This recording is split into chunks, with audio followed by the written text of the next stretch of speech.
Your Runnin' Rebels have an outstanding offensive performance, overcoming a lot of really weird, wacky things to defeat St. Joe's 99-85 at the Thomas & Mack Center in Las Vegas, Nevada. Let's talk about it. Let's break it down. We had some fun freshmen this game. This is the Let's Run podcast.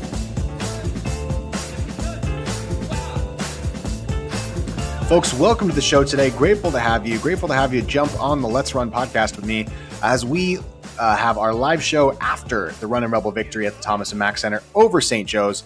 Outstanding game. Outstanding in some ways, really frustrating in others. As the Runnin' Rebels, who were about 10-point, I think they were 10-point favorite, 9.5-point favorites, end up taking down St. Joe's, covering the spread. Ken Pom had this game at 84-75.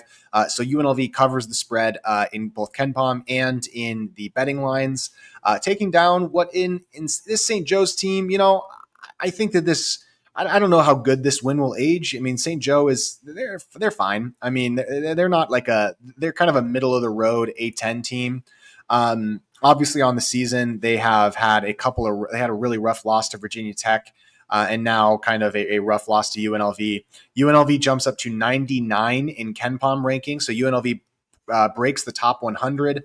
I believe that puts them above several other Mountain West teams in the Ken Pom rankings. If you're not aware, the Ken Pom rankings are basically the gold standard for ranking college basketball teams. Ken Pom provides score predictions for every single game, and really it is what you're looking at. So UNLV actually jumps Grand Canyon and New Mexico with this win. They go from 103 to 99. And then Reno, I believe, dropped all the way down. Where's Reno at? And Reno's at 115. So UNLV kind of leading up the back middle of the pack in Mountain West hoops right now. Some outstanding performances tonight. The first thing I have to talk about, though, however, is the officiating. UNLV shot an outrageous 49 free throws tonight. That's just unacceptable for a game to have this many free throws. St. Joe's shoots 34 free throws. So a collective, 73 free throws between the two, or 83 free throws between the two teams. At one point in the first half, there was basically a foul being called per possession, as the officials just couldn't keep their whistles in their mouths. It was outrageous. Some of the technical fouls, 4 points on technical fouls, one from Isaac Williamson, who had another outstanding game as a Runnin' Rebel. Really a very different game than his game against Memphis. Let's present my screen here. Isaac was solid, but I just want to take a second to appreciate just how bad the officials were tonight, just how much these officials seem to be making the game about themselves. I mean, there were legitimately 54 fouls called in this game. The game took 2.5 hours to play, which is just an unacceptably long game for college basketball. I did not have the pleasure. I would have loved to have been down there at the Thomas & Mack. I did not have the pleasure to actually be there. I had to take care of my kid tonight because we have the Hawaii game tomorrow. Kind of had to choose between the two games, but I mean, it's 9:45 and there are people just getting out of the Thomas & Mack and just finally driving home. And it's because of these officials. And so just a terribly officiated game by this crew. And the number of fouls, they didn't have control of the game. So just terrible. Looking at St. Joe's, Deuce Jones was easily the best player for them. But Derek Simpson and Jaden Glover Toscano really were what kept this St. Joe's team in the game, along with Deuce Jones, of course. I mean, the thing that kept them in the game was they hit 9 3-pointers. And once that kind of 3-point well dried up, UNLV was finally able to create some separation from this team. Only getting to 99 points was kind of a little bit of a bummer. You would love to see them get to that 100-point mark. But ultimately, the Runnin' Rebels just fall short in a game where they, if they hit a couple more free throws, they missed 16 free throws tonight. UNLV, if they shot, 40 out of 49, they could have been easily at 106 points. Just kind of puts that into perspective, just how insane this UNLV offense is.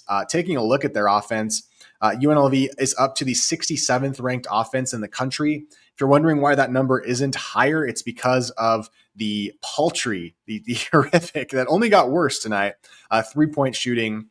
at 28.3% for it as a team. UNLV from three, especially if guys like Al Green aren't out there making threes. If you look at the guys that are playing, Howie Fleming, he had a pretty good year last season at UTRGV, but has not shot the ball well.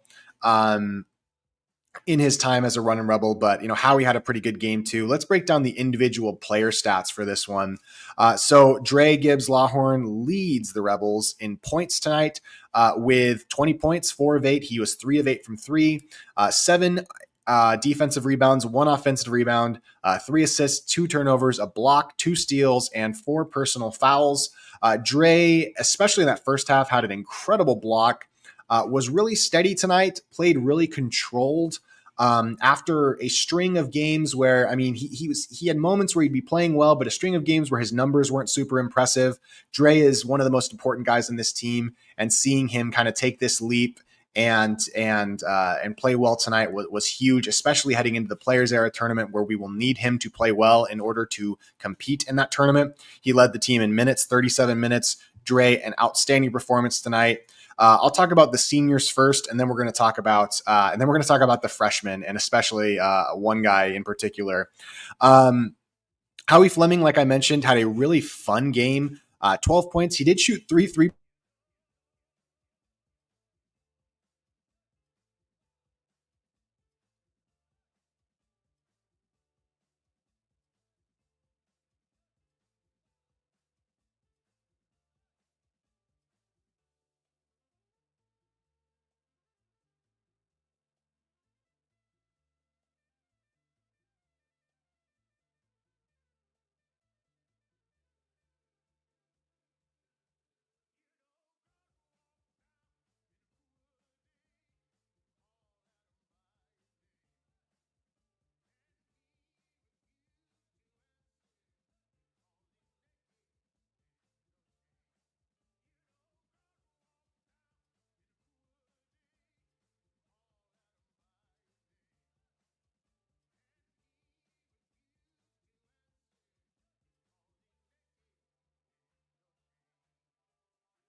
My apologies, guys. Seems like I lost my stream there, but we are back.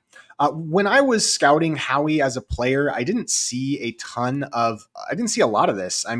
Howie was certainly a guy that I saw kind of as a 3 and D player, and he has been more than that for the Runnin' Rebels this season.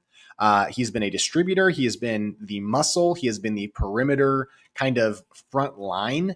And Howie has been outstanding this season. It's hard to overstate just how good Howie has been, especially as a distributor, and especially as a guy that can kind of slow the pace down in the half court and then explode to the rim. Not that he likes to hold the ball till the end of the shot clock. I think this team is realizing that, I said this earlier tonight, but I think this Runnin' Rebel team and Coach Passner specifically, especially after that opening night loss to UT Martin, is realizing that there is no benefit to this offense to try and grind out long possessions and get the perfect shot. This offense thrives a little bit with havoc and creativity and individual players making plays and running sets quickly. And oftentimes there's just no benefit to having these super long, drawn out possessions. And that is why you are seeing this Runnin' Rebel team put the runnin' in Runnin' Rebels. And that is great. It is fascinating. It is fun to watch. I know that this team messed up a little bit early on in this, quite a bit, a lot actually, early on in the season, and dropped that horrific game to UT Martin and Montana, both of whom are not terrible teams, by the way. Neither of those teams are that bad. Especially Montana, I think, is pretty good. I would not be surprised to see Montana in the NCAA tournament. But the one thing that the city of Las Vegas can know is that when they go, and unlike, especially under TJ Otzelberger, but Kevin Kruger and TJ Otzelberger and even Marvin Menzies teams were not fun to watch. And this Runnin' Rebel team is an absolute ball to watch. I love watching them play. I love even when they lost that game to Montana, I was still enjoying a lot of it because there's so many fun plays that these guys are making. And so Howie Fleming is kind of the engine of the offense right now. Could not be happier with his play. He is shining in his role. Then we'll talk about Walter Brown. Walter Brown came in. He didn't play a ton early in the game, but as foul trouble, especially on one Kamani Hamilton, who we will talk about in just a second, as foul trouble kind of piled up, Walter Brown, who is a professional player, who knows where to be, who played 4 years or 3 or 4 years in both New Zealand and Australia as a professional player, Walter Brown comes in, fills the spots in, and just makes the right play. I am thrilled with how Walter is playing. He is playing great. And this game was a perfect example as to the professionalism, the experience, and the game reps that having a guy like Walter Brown out there on the floor is as a connector. Thrilled with Walter. I'm grateful to have him on the team. He was the last ad. A lot of people would have liked a center instead of Walter. And while I agree with that sentiment, I do believe that Walter has earned his place on this team and has earned his scholarship and has earned the opportunity to get significant minutes for this Runnin' Rebel team going forward. Now, we have to talk about Kamani Hamilton. Kamani's the best player on the team. And I don't think people quite realize. I mean, going into the season, we all knew that Kamani was supposedly the leader of the team. I believe he has the best NIL package of the team, although I don't know the numbers of players. So, I mean, I could totally be wrong about that. But Kamani is certainly the most qualified player that came to the Runnin' Rebels with NCAA tournament experience, with a few years of experience in the NCAA. And tonight, and I'm not going to grill on Kamani because I'm pretty sure that Coach Passner is absolutely ripping into him tonight.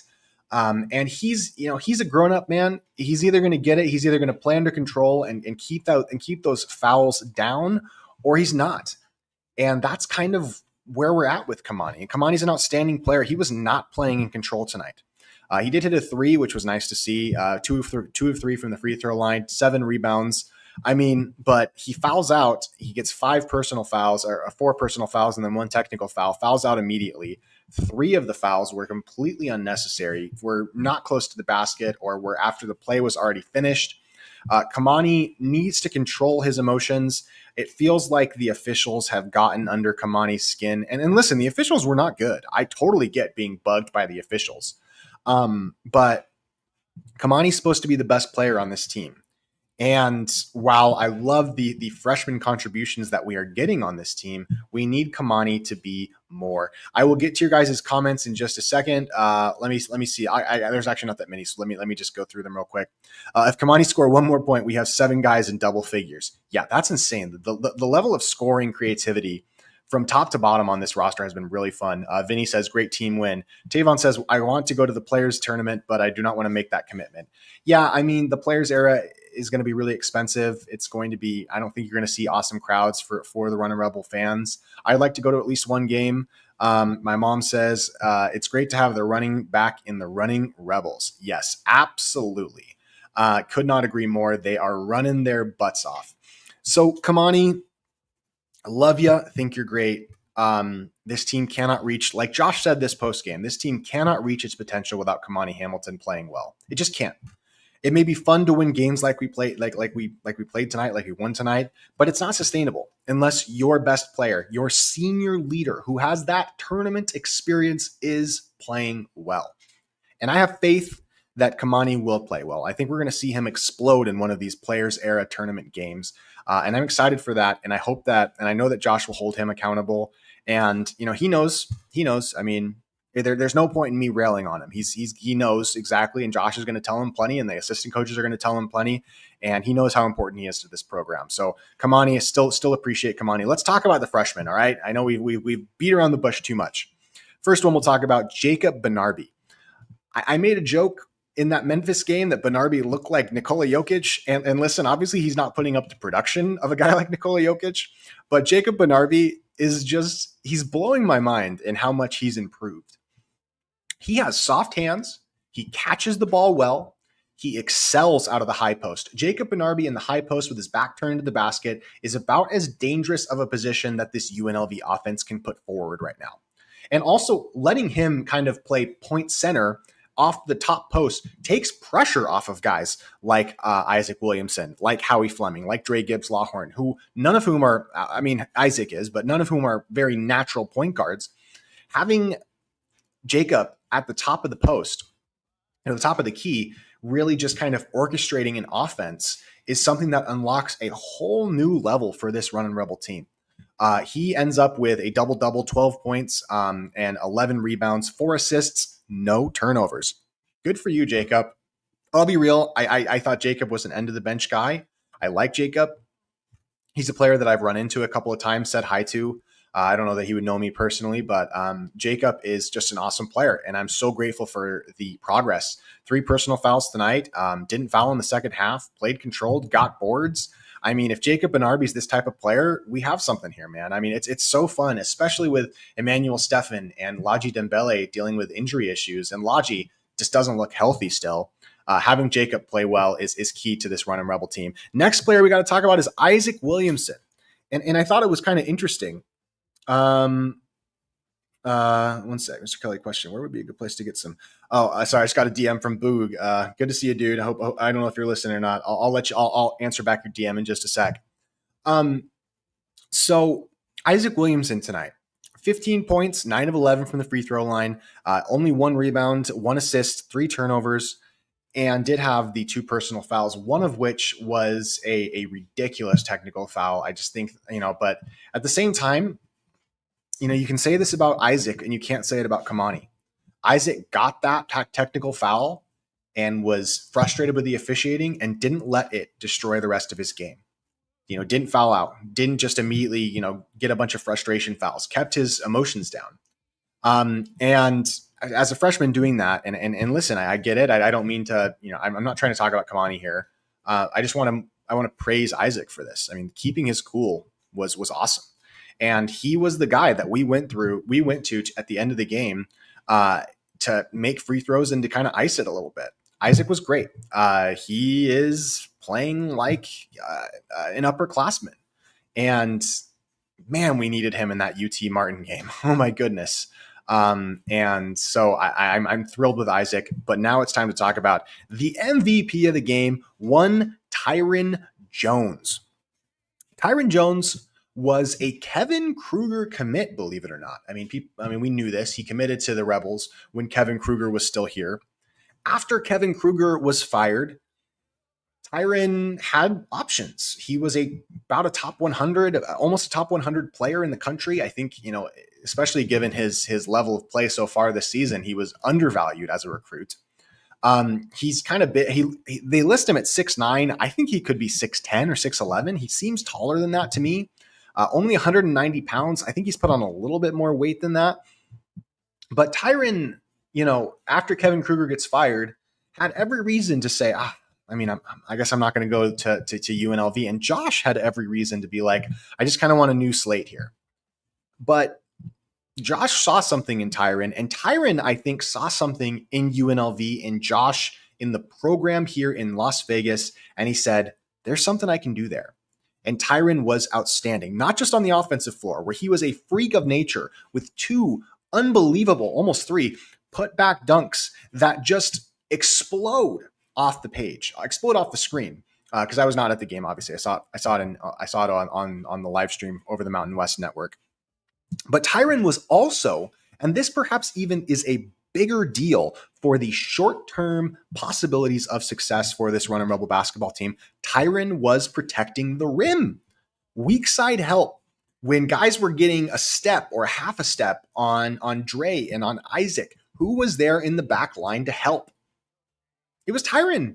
And Tyrin was not doing that when we played Montana. He was not doing that when we lost. He didn't even, I don't think Tyrin even played. No, he did play in the game versus UT Martin.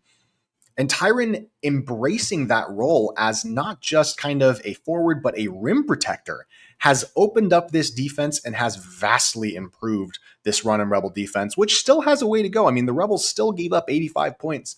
A lot of that was through dumb mistakes. They're still not perfect on the defensive end. But I think knowing that if a guy gets a half step on you, there's a person at the rim to protect the rim just makes a huge difference for this defense. And Tyrin, he was outstanding. The and ones, the free throw shooting could have been a little bit better, 4 of 11 from the free throw line. But a double-double, 16 points, 10 rebounds, 1 assist, 2 turnovers, 6 blocks. Tyrin had 6 blocks. This team needed a shot blocker, and when Emmanuel Steffens come back, he will be a shot blocker. This team needed a shot blocker so bad. And Tyrin, an 18-year-old freshman who weighs, 200 pounds soaking wet at 6'11", which is, that's very tall to be that skinny. He weighs less than I do, probably, definitely. And I am like 8 inches short or 7 inches shorter than him, 6 inches shorter than him. I'm about 6'2.5". Just outstanding. So, Tyrin, just props to you, man. You're the MVP of the game, and we're thrilled to have you. And, people are going to say, oh, how are we going to keep Tyrin? Just enjoy Tyrin Jones right now this season. Don't worry about what happens in the future. Tyrin is a menace. He was playing like he was playing in high school. Like it seemed like he was so much bigger than everybody else. And in reality, this St. Joe's team is not small. They got 6'10", 6'11", 7 foot. They've got 3 basic players that are playing as 7-footers. So this is not a small St. Joe's team. And Tyrin was controlling the rim and controlling the area around the rim so well. UNLV out rebounds St. Joe's. I believe it was 25 plus the 58 to 37. Outstanding rebounding. UNLV was dominating in all of these smaller areas statistically in the game. Turnover percentage was better. They were better blocking the basketball. They had a better block rate than St. Joe's did. They had a similar steal rate as St. Joe's. They had a better defensive and offensive rebounding rate. They were better they were just about the same from the free throw line, but they got more free throws because they were going at the rim harder. The only thing that this UNLV team was struggling with was finishing from the 3-point line and a little bit on the free throw line. That's the crazy thing. At 99 points, this UNLV team could have scored 110, 120. And so thrilled with the guys. Cannot wait to see them play in the Players Era tournament. Looking ahead at UNLV's schedule now, in UNLV's defense, we like to criticize it. It's still ranked 165th in the country. There's so much room to grow. It's about an average defense right now. But UNLV's tempo, man. UNLV is one of the 20 fastest teams in America. That's just crazy. And so now UNLV is going to play 3 games in the Players Era tournament. The first one will be on Monday against Maryland, the Crabs, the Terrapins, the Crab 5, as they were calling them last year. Maryland is a vulnerable team. I think this is maybe UNLV's best chance to get a win in the Players Era tournament. This is certainly a game that UNLV can win, this game against Maryland. The game against Alabama is going to be a lot harder, but I really think that, this Maryland team has been, a pretty good offense and defense, but they're vulnerable. And I think that the UNLV can, if they can just put their whole heart, might, mind, and strength into this game, I think that they can beat this Maryland team. Then they're going to play Alabama, and then a third game against another good team. So UNLV is going to get essentially 3 quad 1 type games in a row. Which are the best types of games that you can win. My hope for the Rebels in this tournament is to win 1 game. Just win a game. It's going to be tough to win 2. If you could win 2, you'd be golden. If you could beat Maryland, lose to Alabama, and then win your third game, you'd be floating, levitating above the rest of the world on cloud 9. But if you can just win a game, do not go winless in this Players Era tournament. You do not want to be the winless team. It will do wonders for you. And I am thrilled and excited. I hope I get to go to at least one of the games. That would be very nice. I'm looking forward to seeing how it plays out. But an outstanding win, a game where the players really came through in a really tough environment in terms of just the officiating. A couple more comments here. Son, great podcast. Go Rebels. Thanks, Dad. Appreciate you. Big games coming up. Hope the Rebels can continue to score against bigger competition. Absolutely. A little less than 24 hours until we find out if UNLV is going to make the conference championship game. Actually, we won't know this weekend. UNLV, the money situation will from Noah. The money situation will definitely pick up if they keep winning, though. Yeah, it will. And I think Josh's style of play was going to help. I really believe in Josh as a fundraiser. And so if he can just coach well enough to get this team just to a good enough place. I really do believe the style they play and Josh as a person can raise money and keep players and continue to recruit both in the transfer portal and from high school players. Briefly, as we end out the broadcast, briefly a quick note on UNLV football. UNLV football plays the Hawaii Golden or Rainbow Warriors. Sorry, not the Golden. I don't know why I said Golden there. The Hawaii Rainbow Warriors tomorrow at Allegiant Stadium. I will be at that game. I hope you guys can shoot me a message. I'd love to come meet up with you, shake your hand, talk about UNLV football. The game will be essentially an elimination game. Bone says, I think this is one of their better all-around team wins so far. Yeah, this was their best, certainly their best performance at home. I think that St. Joe's team was better than the UT Chattanooga team that they beat out. But I'm going to finish up on football, and then we're going to get out of here. Tomorrow night, UNLV will be in an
All right, my mistake, guys. Sorry, froze up for me a bit there. Let's just finish this out real quick, and then because I'm having some computer issues, my apologies.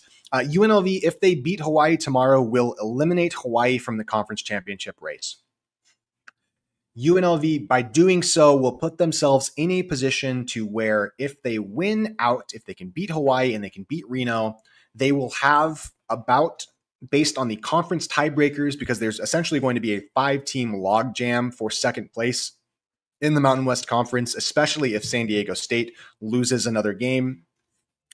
If UNLV can win tomorrow, and then obviously they'd have to beat Reno in Reno the following week, UNLV would have, in my estimation, about a 50-50% chance of making the conference championship game.